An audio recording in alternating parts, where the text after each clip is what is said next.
My name is Gil Tatum, and I'm an SAR, or Search and Rescue Officer, for the Forestry Service.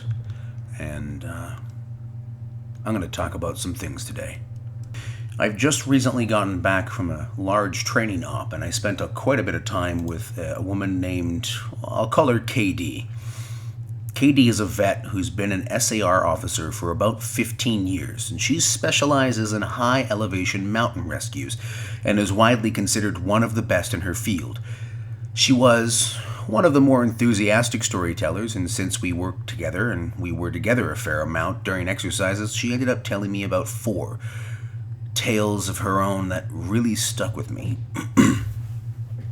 The first she told me in response to me asking about her most traumatic calls. She shook her head and told me that really bad calls happen more frequently on the mountain, since the potential for nasty accidents is in fact higher. I guess about 5 years ago, one of the parks she worked at had a string of disappearances. It was a bad year. She said one of the worst on record as far as weather went. They were getting about a foot of snow every couple of days, and there were a few avalanches that killed some climbers. They'd warned people about staying on the mapped areas, but of course, there's always those who don't listen. In one particularly nasty case, an entire family got wiped out because the father decided he knew better than the officials, and he took them out into an area that wasn't safe. They were snowshoeing, and as best as KD could figure, they'd walked onto a shelf of snow that looked solid but actually wasn't. It gave way, of course, and this family went ass over tea kettle almost 300 feet down a slope. They landed on the rocks at the bottom, and the parents died instantly. One of the kids did as well. But the other 2 survived. One had a broken leg and fractured ribs. The other was almost unharmed, save for some bruising and a sprained ankle. The uninjured child left his sibling behind and set out to find help. KD said this kid didn't make it more than half a mile before a storm overtook him. Kids stopped to try and get warm, or maybe just to rest, and ended up freezing to death. They ended up finding the family with the help of some witnesses who saw them heading out into the wilderness, and she was the one to find a kid who'd frozen to death, looking for help. She said it had started to snow just enough to obscure long-distance vision, but not enough to make searching impossible. She saw a figure sitting in the snow up ahead, and she got to it as quickly as possible. She described in detail how as she got closer, she realized first that it was a child, second that they were deceased, and third that they had frozen in one of the most pitiful positions she'd ever found a corpse in. The kid was sitting in an upright with his knees tucked under his chest. His arms were curled around them, and his head was tucked up into his coat. When she moved the coat to look at his face, she saw that he'd died crying. His face was twisted, and tears were frozen on his cheek. She said it was painfully obvious that the kid was terrified when he had succumbed to hypothermia, and as a mother, it broke her heart. She told me, repeatedly, that she hopes the father is burning as hell as we speak. One of the other traumatic stories she had told me that stood out in my mind was one that happened when she was a rookie. Her team got a report of an experienced climber who hadn't come home from the previous day. His wife was convinced that something bad had happened because he'd never failed to come home on time. They went out looking for him and had to climb what sounded like some very technically challenging parts of the mountain. They got to a relatively flat area, and KD started seeing blood in the snow. She followed the trail, and as she went, she started seeing little bits of tissue. She wasn't sure exactly what body part it had come from, but the farther she followed it, the more there was. She follows this blood and tissue trail to a sheltered area under a cliff face, and she finds the climber. She said there was so much blood, more than she'd ever seen before. He was lying face down, one arm stretched out in front of him, as if he'd died crawling. She looks closer and sees that he's been partially disemboweled, which is where the tissue she had seen come from. The guy has an ice pick tucked into his hip holster, and it's covered in blood. Of course, they'll never be sure exactly what happened, but she said as best as she could figure, this is what went down. The guy had been attempting to climb up to the next area and had been using his ice axe to ascend. He'd probably hit a loose patch and had fallen. On the way down, or possibly when he landed, he'd gotten impaled by the axe, and it had disemboweled him. He'd drug himself along, tearing pieces of himself out as he went, and had died under the cliff face. She isn't terribly bothered by gore, but I guess a few of the guys who came to help her remove the body threw up when they turned him over, and a good portion of his intestines poured out. I mentioned to her that I was really interested in hearing about any experiences she had with people completely disappearing. Her eyes lit up and she leans in close to me. Want to hear a real doozy? She asks. She tells me about how when she first started, there was a case that got a lot of attention in the media. A family had been out in the berry picking in an area of the forest very close to the entrance of the park. They had 2 little boys, both under the age of 5, and at some point during the day, one of them vanishes. There's an absolutely massive search, and they find absolutely nothing. It's another one of those cases where it's like the kid was never there in the first place. The dogs just sit down and don't pick up on anything. No trace of the kid is found. The search goes on for about 2 months, but is eventually called off.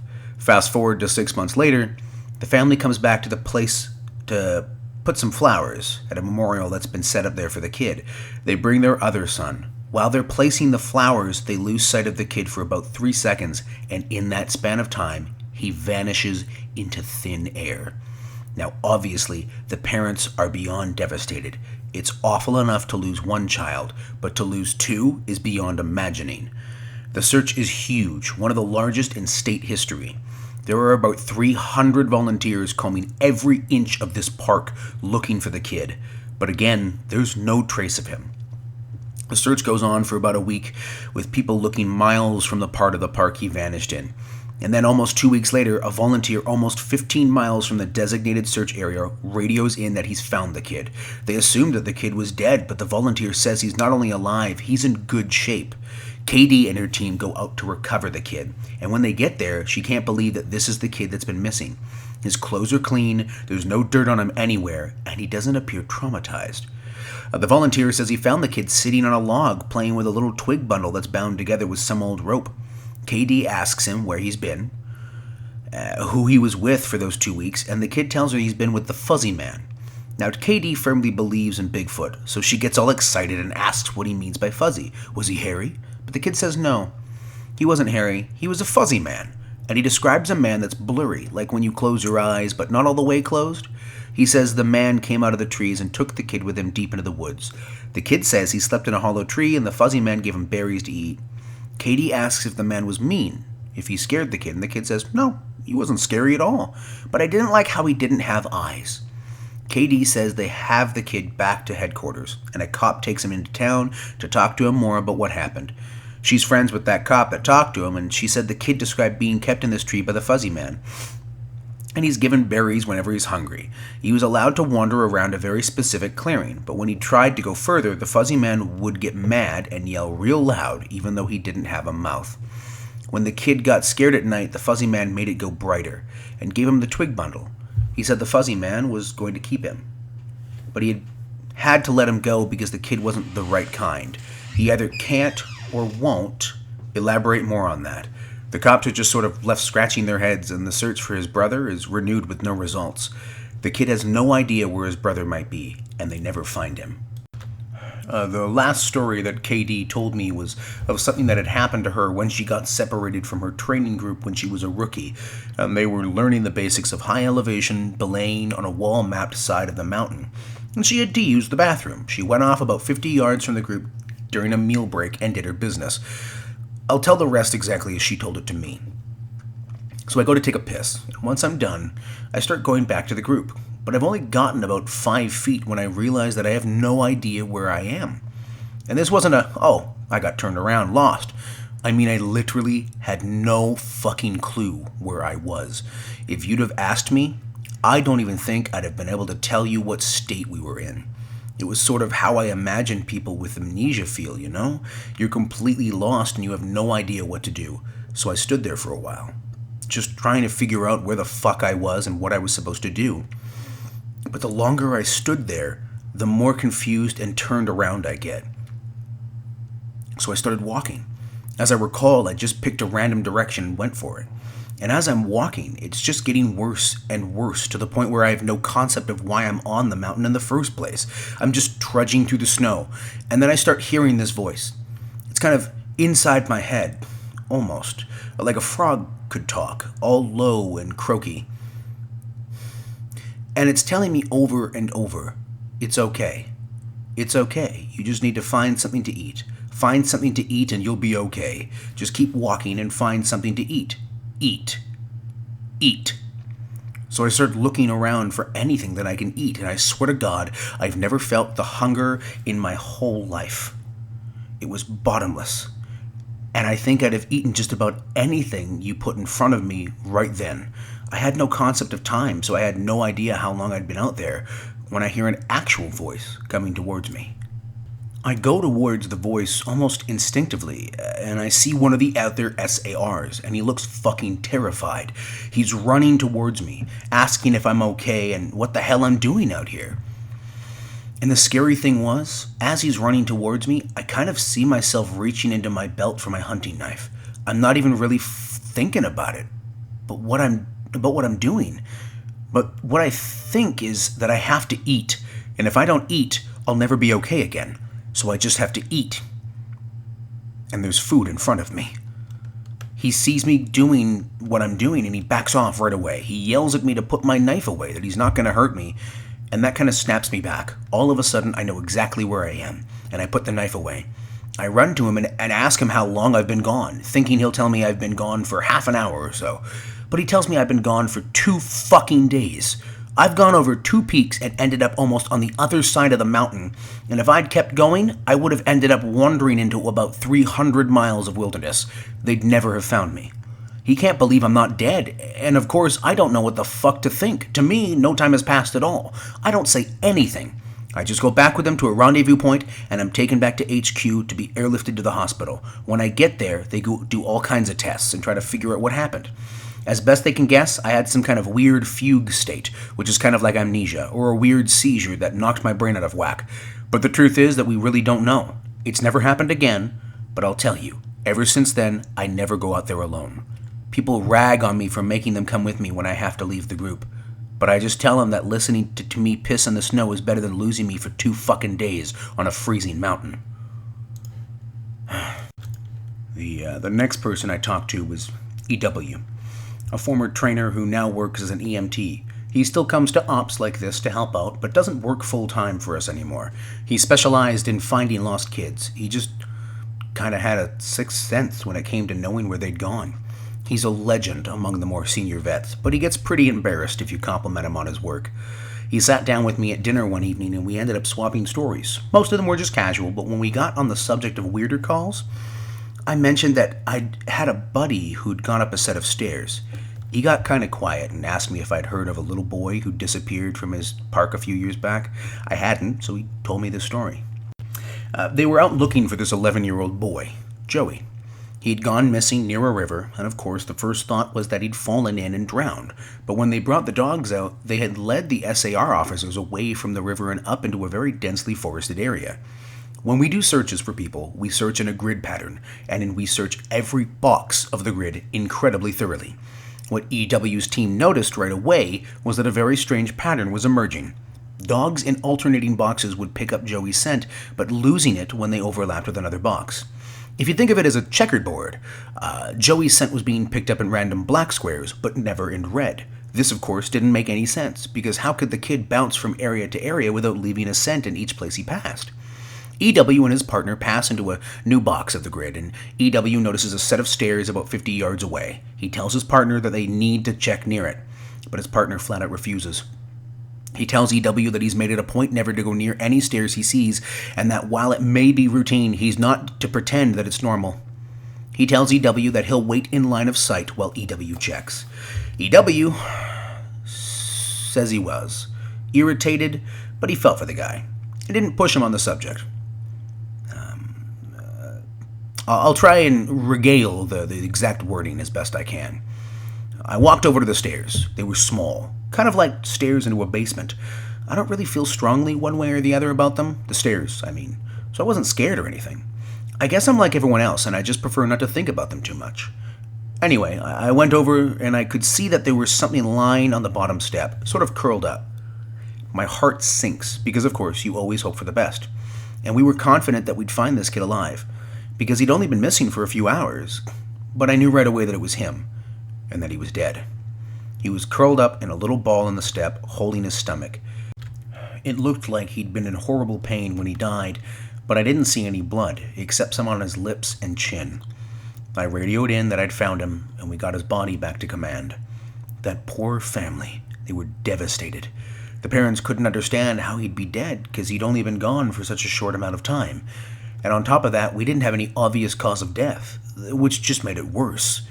I figured he'd probably eaten something poisonous since he was holding his stomach when I found him. But I didn't want to guess. It's hard enough to hear that your kid is dead, let alone have some stupid SAR guy guessing about what happened. They took him away, and I went home and I tried not to think about it. I hate finding dead kids, man. I loved this job, but it's one of the reasons I left. I've got 2 daughters, and the thought of losing them that way just... EW choked up a little bit here, and I'm not great with emotional stuff like that, and it's always sort of awkward to see a grown man cry. So I didn't really know what to do. He pulled himself together, and eventually, though, he kept going. We don't always hear back from the coroners about cause of death. It's not really our job to know, I guess, and sometimes if they think it's foul play, they won't tell us because of legal bullshit. But I've got a friend who works for the sheriff's department, and he'll usually pass along any interesting info I ask. In this case, though, I actually got a call from him about a week later. He asks if I remember the kid, and of course I do. And he says some seriously weird shit is going on. He tells me, EW man, you're gonna think I'm crazy, but the coroner has no idea what happened to this kid. He's never even seen anything like it. My friend goes on to tell me that when the coroner opened the kid up, he couldn't even believe what he was seeing. The kid's organs were like Swiss cheese. Quarter-sized holes were punched clean through just about every single organ this kid had, aside from his heart and lungs. But his colon, his stomach, his kidneys, and even one of his testicles were full of these clean holes. My friend said the coroner described it as if someone had taken a hole punch and punched holes out of everything. They were so neat. But the kid didn't have a scratch on him, no entry or exit wounds. The closest anyone had ever seen, like it was a guy who'd filled himself full of buckshot a year or so back while cleaning his rifle. No one had a clue what possibly could have caused it. My friend asked me if I'd ever heard of anything like it or if he'd had any similar cases in the past, but I'd never even heard of something like that. And I told him I wasn't going to be any help to him. As far as I know, the coroner determined the cause of death is something like massive internal bleeding, but no one knows what really happened. I've never been able to forget that kid. I have nightmares about it sometimes. I don't let my kids go into the woods alone, and when we go together, I never let them out of my sight. I used to love it out here, but that case, and a couple of others, just sort of ruined it for me. But at that point, dinner was over, so we started to clean up and got back to our cabins. Before we went into our separate ways, he put his hand on my shoulder and looked at me very closely. He tells me that there's bad things out there, things that don't care if we have families or lives, or that we can think and feel. He tells me to be careful, and he walks away. I didn't have a chance to talk with him again, but that story stuck with me. By pure coincidence, I got to talk to another vet, PB, who's been in the SAR field for years. We were partnered on a grid sweeping exercise, and we were chatting casually about how we liked the job and what kinds of things we'd seen and the like. And at one point, we passed an old set of stairs, though these were probably from an old fire lookout given the area that we were in. I sort of casually mentioned that I was curious about the stairs and that I wished I knew more about them. He got kind of quiet and looked like he wanted to tell me something but wasn't sure if he should. Finally, he told me to turn my radio off. Obviously, this is something we are never, ever supposed to do. But I did, and he did the same. He told me a small story. About 7 years ago, he was out on a call with a rookie. They were in an area of the park that's had a lot of strange reports and events. Disappearances, stories about lights in the forest, odd noises, things like that. The rookie was totally spooked, kept going on and on about things out in the woods. Goat man this and goat man that, just on and on, according to PB. Finally, PB told him that there was plenty else to be afraid of out here that was very real, and that he'd better get over this thing with the goat man. The rookie wanted to know what kinds of things I was talking about, and I just told him to shut up and walk. We crested a little ridge, and there was a staircase about 10 yards ahead. The rookie stops dead in his tracks and just stands there looking at them. I tell him, see? That's something you should be afraid of. The rookie asks me what the hell these are doing out here, and for some reason, I just open up and tell him the truth, or what I've been told is the truth. I could have gotten in a lot of trouble for doing what I did, and I could get in a lot more for trouble for repeating it to you, but you're a nice kid, and I want you to stop looking into this. Quit while you're ahead. so I'll tell you what I know under the condition that you never breathe a word of this to any of the soups. I told him I wouldn't say a word, and he double checks that our radios are off. And he continues.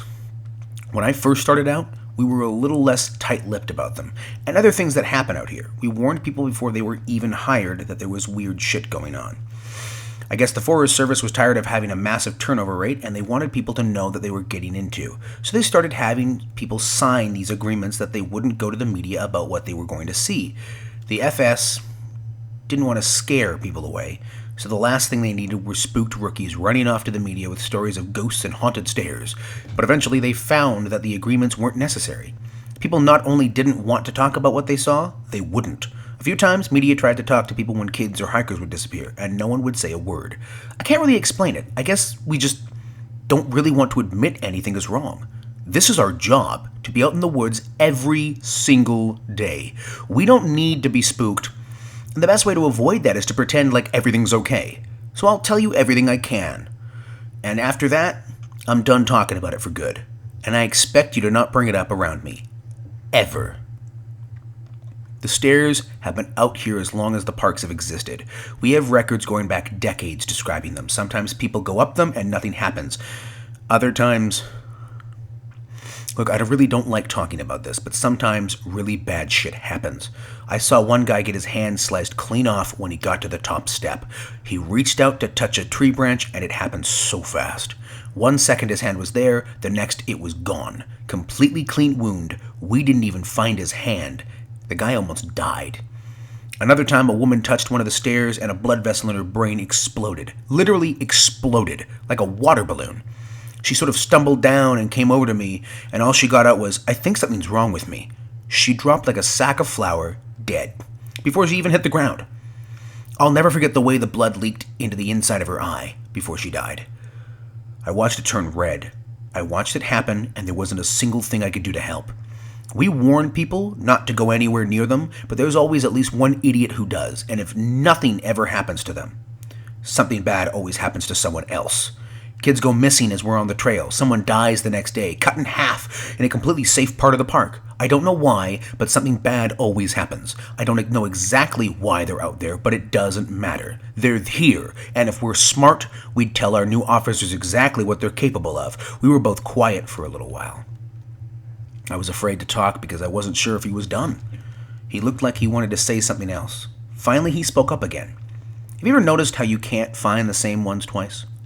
I kind of nodded, expecting him to continue, but he just stayed quiet, walking alongside me.